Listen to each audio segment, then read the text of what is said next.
What's up, guys? Mason the Brock Henderson here, and it's time for Justified City Primeval. Episode 1, City Primeval. Super excited for this one. I'm definitely looking forward to it. If you have not seen the original series, Justified, what are you doing here? Like, seriously. Get off of my channel. Go. Leave right now. Nobody loves you. You're all alone in this world. Get out of here, you absolute piece of crap, because you've not seen just... Get out of here. Go. I'm just kidding. I'm only half kidding. No, I mean, obviously, Justified is a fantastic show. It is probably one of my top 3 series for me. Because, yeah, it's so good. There's a lot of really good elements in it. The writing is very solid. The acting is really, really good. The characters are a lot of fun. The story overall is very interesting and complex and kind of fun to follow along with. So when I heard they were doing a revival series, I was excited, but I was also a little hesitant because I hold the series of Justified so high in my mind. Any revival series is going to have a very high standard bar to live up to. And ultimately, from this first episode, there are a lot of instances where I kind of feel that in a way, because it wasn't bad. It really wasn't. Like, overall, it's a good start. It's got me pretty excited, a pretty interesting story to go forward. However, there are elements of it that, unfortunately, does make me feel like I'm a little worried to see where this is going, because it's not living up to what the original series was. The first and most glaring point for me to make in all of this is the acting. Because the acting in Justified was so good. Like, everybody hit their beats perfectly. Everybody played their parts perfectly. There's so many little moments where you could just tell the actors were given the proper direction, they knew what they needed to do, and they did it to perfection. The couple of moments that just pop into my head, one is a moment where Raylan is being accused because one of the characters pretended to be him and, stole a bunch of drugs and stuff. And so there was a CI who heard the name Raylan Givens, said that he did it, and so this dirty cop brings him to the CI and is like, "Is this him?" And she gives him just the most obvious once-over, like, damn.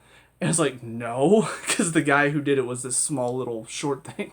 So just that one little look, I'm like, it's just a little side character. She only showed up in that one episode, and she still had that one moment that I remember because it was absolutely perfect. And then another one where Tim, one of Raylan's 2, I guess, fellow deputies, is helping Raylan go see somebody who essentially he said, "If I ever see you again, it won't be a conversation." Basically saying, "Get out of town. I don't want to ever see you again." And so he tells Tim that. Tim's like, "Oh, I'm sure he forgot." And then 2 minutes later, they go and they talk to him. And the guy's like, "I'm pretty sure the last time we talked, you said this wouldn't be a conversation next time we met." And Tim's just in the background.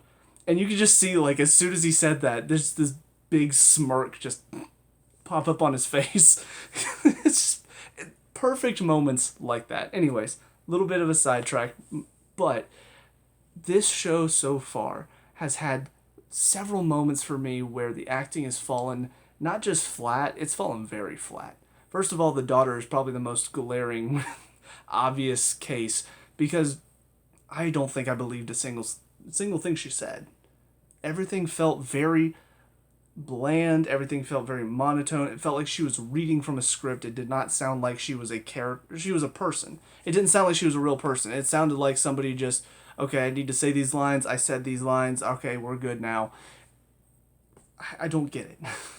Because I don't really see how that could be possible. There's so many good younger actors these days that could play that age. How is it that she's not able to deliver the lines correctly? And the thing is, I'm not going to really put a whole lot of hate on her, because there's another actor, the guy who plays the judge, who I've seen him in so many different things, and he's been good. He's been very good in a lot of stuff. And a lot of his lines kind of fell flat. Like the moment in the car at the end, whenever he was being chased down by the bad guy, I'm sitting there thinking, really? Like, this is gonna be my scared. Oh, you son of a bitch! What? Like, you would be screaming. Like, there'd be a little bit of rasp in your voice, probably. You'd be like, "Nah, I'm gonna get you for this," and stuff like that. But no, it just, I'm just yelling very loudly. It wasn't believable. It didn't look realistic to me. And again, this is a guy who he's been very good in other things. So I think there's probably a bit of a problem with the direction in this show. I don't know who the director is. If it's the same guy who directed Justified, then I don't know. Maybe the years have not been kind to him and he's just lost his touch as a director. But it feels like the direction in the show so far is just not that good. So that is the one big hang up for me. The other thing that I'm a little worried about is they are focusing a whole lot on racism in this show. And don't get me wrong, like, I know there's a time and place to talk about it, but it feels like that's kind of being a main focus at the moment. Now, obviously, now with the judge being out of the picture, because he was one of the big, I guess, pushers of it, because he was very clearly racist against white people, maybe it will start to fall off a little bit more and we can focus a bit more on the story. Because, I mean, in the original Justified, there were racist assholes in that show as well. But it didn't feel like it was a huge focus. It was more so just because there are racist assholes out there, they exist. We're gonna see a little bit of it. I mean, one of the deputies was a black woman, and they focused on it a little bit with her, but really that wasn't a big part of her character. You know, Rachel was more than just, oh, she's the black woman on the team. No, she was another deputy that also happened to be black, and so when that time came that there were racist assholes introduced, she kind of got a lot of the side comments directed at her. So yeah, I'm a little worried just because not just the judge, the attorney as well, that Raylan was kind of staring at a little bit too long in the bar, which that was a funny scene, by the way, whenever the daughter goes and orders her a very silly drink.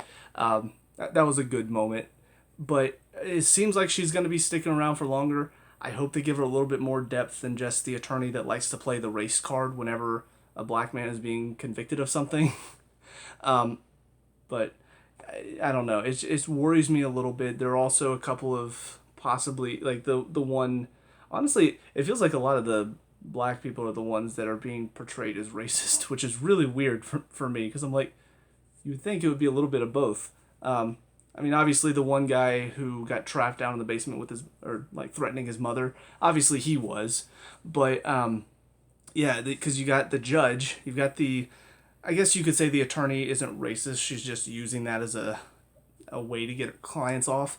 But then you've also got the one guy who's working in the office, it's working alongside Raylan, who basically is just like, yeah, looks like we need an angry white boy to catch another angry white boy. It's like, why is everybody focusing on race in this show? Like, when did people stop being more than just the color of their skin? Anyways, so I hope that kind of gets pushed to the side, because the story so far is actually, it's pretty interesting. I do think there's a little bit of a hang up in the fact that the death that seems like it's going to kick off this entire show, first of all, it's by happenstance. It's not part of some big plot. It's not part of some major conspiracy or, a big group of people. It's just this one asshole who he and his girl seem to be trying to rip off these rich people. And because the judge happens to cut him off and is an asshole to him, he decides, well, I'm going to kill him and I'm going to steal this little book. Now, granted, that book seems to have a lot of stuff about the police in it that he could use to hurt them. But the fact that it's by happenstance and it's just this one asshole, it's not as exciting for me. And also the fact that the judge is not the most likable person either. Like, if you had given him a little bit more maybe sympathy, or maybe if he is a dirty judge who is doing dirty things behind the scenes, but he's still likable. He's still somebody that I'm like, okay, kind of like Elston Limehouse from the original show. He was doing some dirty stuff behind the scenes, but he was such a likable guy. You didn't want to see anything bad really happen to him either. So I don't know. I feel like they just didn't give him enough personality for me to really care whenever he got shot and killed. And that's kind of a problem for me. Now, the CI that they put in there, the girl, maybe a little bit more sympathy for her, because it seemed like especially by the cops' reactions, it seemed like she was just an innocent girl who they're like, hey, you got dealt a bad hand, you were in some trouble, we got a way out of this for you, spy on this guy for us. So maybe her part in it is a little bit more sympathetic. But yeah, the fact that it's the judge's fault. He's the one that, or obviously not his fault, but he's the one that instigates the asshole to come and kill him because he's being an asshole to him too. It's just not quite as interesting. But from the point of view of Raylan and the cops, there is kind of an interesting story there where they're probably thinking there's more to it than just this. They already had somebody try to blow up his car. They thought they caught the guys, then all of a sudden he ends up dead. In their minds, it does seem like there might be something else going on. So I do like it from that point of view, and I feel like maybe that will be kind of interesting to see them piecing stuff together and realizing, oh wait, maybe it didn't have anything to do with those guys. Maybe there's something else going on that we don't know about. And then, of course, obviously, once they catch the guy, there's going to be the whole, can they actually catch him? Because he has all this information about him that he would be able to use against him. So yeah, there's definitely some interesting stuff in there, and there's some stuff that's got me going, okay, I can see where we might see some interesting storylines down the road. But so far, it definitely does not have the same draw as Justified did at the beginning. So I'm a little frustrated with that, but I do think that it can pick itself back up. It can still grab me and pull me along and get me interested. Raylan is still amazing. The cops, for the most part, even the one that made the whole angry white boy comment, like they're an interesting little bunch. You got the one who clearly is just the cocky, yeah, I'm better than everybody else. You got the lady who seems like she's sort of the level head, and then you got the other guy who did make the angry white boy comment. Seems to be maybe the quiet one who observes from the side. I feel like. So it's an interesting little dynamic. I'm sure they'll expand it a little bit more. We'll get a little bit more detail about who they are past the uniform. But yeah, I think that's about all from this first episode. I am a little sad we're probably not going to see anybody from the original show outside of Raylan, because I do think that would have really drawn me in a little bit more. But I kind of get a lot of those stories are done, so I understand why we probably won't see any of them. I wonder if we'll even see Winona at any point. Probably not. But, yeah, that's it for this first one. So, we'll see where it goes next. On to the second episode. I'll see you there. And now, episode 2, The Oklahoma Wildman. So I'm going to only be doing these reviews 2 episodes at a time. 1, because I get more videos and it works out evenly, where it's 2, 2, 2, and 2, instead of 3, 3, and 2. But also because I feel like I get more time to talk about what's going on, give more of my thoughts, since I don't have to rush myself, because I can, now that I can edit stuff together, but I don't know. I don't like having to spend that extra time. But anyways, a very good episode, and one that gets me back on track, gets me feeling like, okay, I'm excited to see more. Because, yeah, I mean, this really feels a little bit more like we're finally starting to see a bit more of a story, a bit more why this Clement is not going to be just a pushover. Clearly he has connections, with all these people. He's got Sweetie, basically under his grasp, and because of that, Carolyn, who clearly cares about him, or cares about Sweetie, is willing to defend him to protect Sweetie from getting arrested. So yeah, it's starting to show he has connections. He has people that essentially are working for him that are higher up, so that way he can get more information. We see he's clearly able to get a lot of information about Raylan, which I don't know if that's because of his connections or because, it's modern day, so we could just look him up. But I mean, it's a very good setup though, and it shows within the second episode, he's already showing he's not just your typical pushover bad guy. He's cocky, and he seems like he's just a bit of a crazy, wild, like whatever. Your typical, I don't know, I'm thinking about some of the guys like Dickie or Dewey or any of those guys that seem like they talk a bunch of shit, but they're not actually anything. This guy, he talks a bunch of shit, but he's clearly got something to back it up as well. So it's very good to see that and see just basically how he has these connections. Because it's good to get that out of the way right now, so I'm not sitting here wondering, okay, how is he able to just get this defense attorney to essentially work for him? Like, why is she willing to work for a guy like this, even though she doesn't seem like she's really that bad of a person. I'm glad we kind of have all of, or at least a majority of the information now. There might still be some more information down the line that we find out about, but yeah, good setup episode. Two things that I will say irk me still. First of all, the acting from Willa. I don't know who made this decision. I come to find out this is actually Vivian Oliphant, Timothy Oliphant's daughter. I don't know if he pushed for this. I don't know if she, just because she's his daughter, the directors are like, hey, let's get your actual daughter. And I don't know who made this decision, but my God, man. I mean, it's bad. I tried to look up some articles. Because obviously I didn't want to get spoiled, so I didn't look too hard. I did see a couple people talking about, it's not necessarily her fault, because I think I did see that she has done acting before, just not professionally on this level until now. So she does seem to have acting background, so it might be more just the directors not wanting to tell her no, essentially. Because, there is a case to be made that some actors are bad, but directors can bring out a good performance. And so the amount of times that we see actors who are bad, but they're allowed to be bad because the director doesn't go, hey, let's do this again. Let's try that read again so you don't sound so robotic. But yeah, it feels like every one of her takes was the first take, and there's no real emotion behind it. There's no real, what's the word I'm looking for? There's no inflection in her voice, hardly. It's bad. It's really bad. And it's definitely the worst thing in the show so far for me. So, the fact that it's possibly nepotism as well is also kind of frustrating, because there are probably a bunch of girls at about her age that would love to maybe get their first chance that would give a better performance than this. So the fact that it turns out to be Timothy Oliphant's daughter is getting this, I don't know.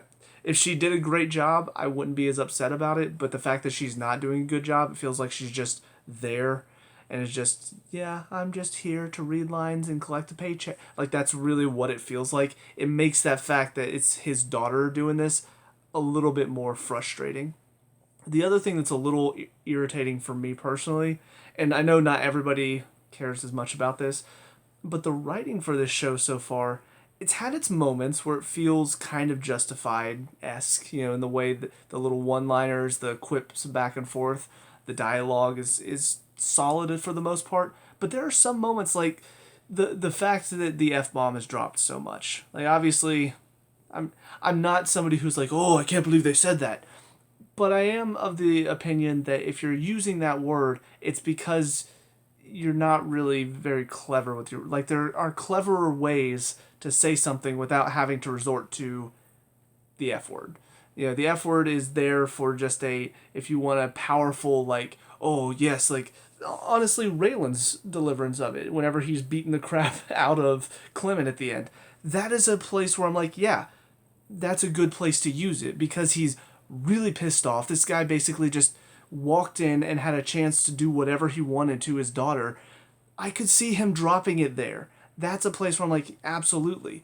But it's being used in just the most random scenarios, and it makes me feel like the writers, they're just sort of using that as a crutch, almost. Like, if you have nothing else, well, just say the F word. That'll get people's attention. I don't know. I feel like it's a lazy form of writing to use it that much. I feel like when you use it a little bit, and you use it in certain spots, it makes your writing feel a little bit more clever. It feels like there's a little bit more effort put into it. So that may be just my own personal opinion. I know there are other people out there that agree that the F word is not really a word that you use often, except for those few moments where you really want to, hit something in, or for a really funny joke like we saw in, like, X-Men The Last Stand. So yeah, just a little thing, but the writing overall is not bad. It's just, it feels like it's not quite on that same level as the original, which I guess you can kind of expect, because the original is always going to be that thing that you can't recapture. We've seen it tried to be recaptured so many times with other forms of media, and it never quite reaches that same level. So, but overall, I feel like the characters are coming along really well. Again, Carolyn, we're seeing a little bit more of her in this episode. The other side of her that's not the defense attorney, and I like that because it definitely felt like in that first episode she was not that deep of a character, and it felt like she was going to be a character I wasn't really going to like. So I'm glad that they are fleshing her out a little bit more and making her likable. Sweetie, seeing a little bit more about him too and why he's in this position that he has to deal with Clement. I feel like that gives us a sympathetic character that we care for in all of this madness going on.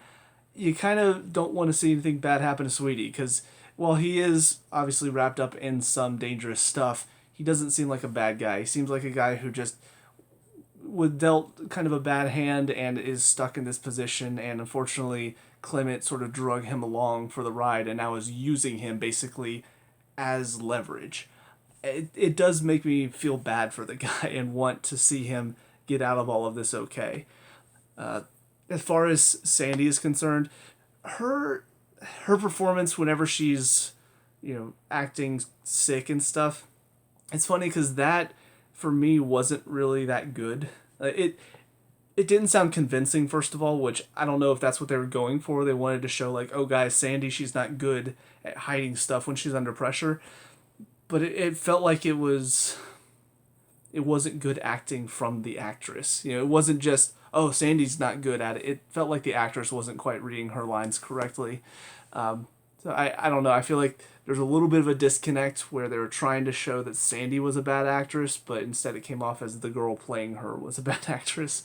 So, but I liked seeing her drop the act a couple of times. And honestly, I think she's doing a good job just showing a woman who is clearly in over her head, wants to be with Clement, wants what he can give her because he can bring in the money, which also brings in the drugs for her, but is also a little bit scared of him as well, but still has a side of her that she wants to do the right thing. She's too scared to completely just essentially put herself in a crime standing or a criminal standing, basically.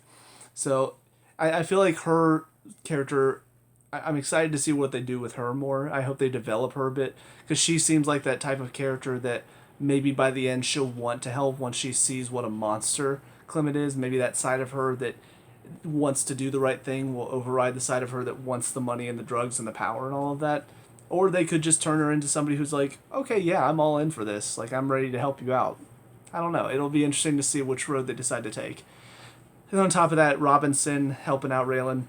I liked getting to spend a bit more time with him. I hope we get to see the other two as well, the other two cops that we saw. Because I thought there was going to be kind of a group dynamic that they were building up, but so far it seems like we're just focusing in on Raylan and Robinson. But I like his character, and I like the back and forth that he and Raylan had, because it's very much a...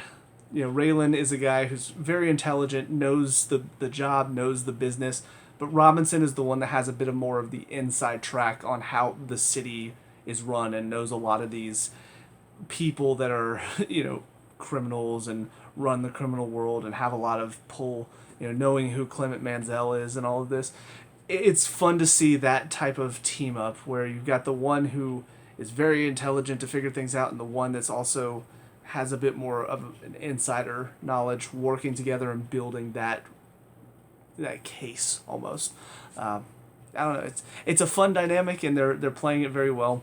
I feel like they're building up that almost a bit of a friendship between the two of them. I don't know if it'll go that way or not. If he'll, if they'll really become like buddies by the end of it. But it's kind of feeling that way so far. They're having a little bonding moment over their kids at one point. I like it. It's very good setup there. So all in all, there's a lot of this so far that I'm excited for.